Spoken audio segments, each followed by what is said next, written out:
जो शाखाएं खुद नहीं छंटना चाहती वे दूसरों को भी हतोत्साहित करती हैं। तुम्हारा नियमित संयम, तुम्हारी बढ़ती शांति कुछ लोगों के भीतर असुविधा पैदा कर सकती है। वे तुम पर साधुता का दिखावा या आत्म केंद्रित होने का आरोप लगा सकते हैं। याद रखना, जब मैंने उपवास किया मेरे विरोधियों ने मुझे पागल कहा। जब मैंने पापियों संग भोजन किया उन्होंने मुझे उच्चृंखल कहा। मैं किसी भी लेबल के लिए नहीं, पिता की प्रसन्नता के लिए जी रहा था। तुम भी वही लक्ष्य पकड़ो। मेरा अनुमोदन मनुष्य की तालियों से बड़ा है। यदि कभी कटाई बहुत गहरी लगे, किसी प्रियजन का दूर होना, कोई अवसर हाथ से निकल जाना या कोई लंबा रोपा गया सपना मुरझा जाना, तो मुझे सीधे पुकारो। मैं तुम्हें वह वादा याद दिलाऊंगा जिसका स्पर्श मैंने गेतसमनी की अंधेरी घंटियों में पाया था। बीज मृत्यु में गिरे बिना फल नहीं लाता। दूह की चादर में मेरी उपस्थिति मोमबत्ती सी जलेगी। तुम पाओगे कि आंसुओं की नमी ने जड़ें और गहरी कर दी, और जब मौसम बदलेगा फल इतने प्रचुर होंगे कि तुम्हें अपने टोकरे कम पड़ेंगे।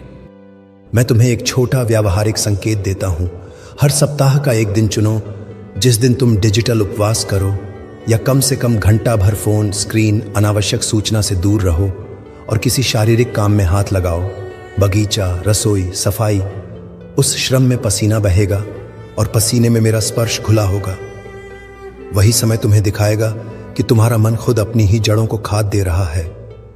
यह अनायास लगेगा, पर मैं उस खिड़की से तुम्हें नया दृष्टिकोण दूंगा। एक तरह की ताजगी, मानो लंबे सफर के बाद नदी में पांव डाले हों। चौथा कदम अपनाते हुए तुम धीरे धीरे मेरी भाषा में हां और ना का संतुलन सीखोगे। हां जहां प्रेम मांगे, ना जहां बुरे अंकुर पनपे। यह संतुलन किसी गुरु ग्रंथ में मात्र सूत्र नहीं, इसे तुम्हें इसी अभ्यास से महसूस करना होगा।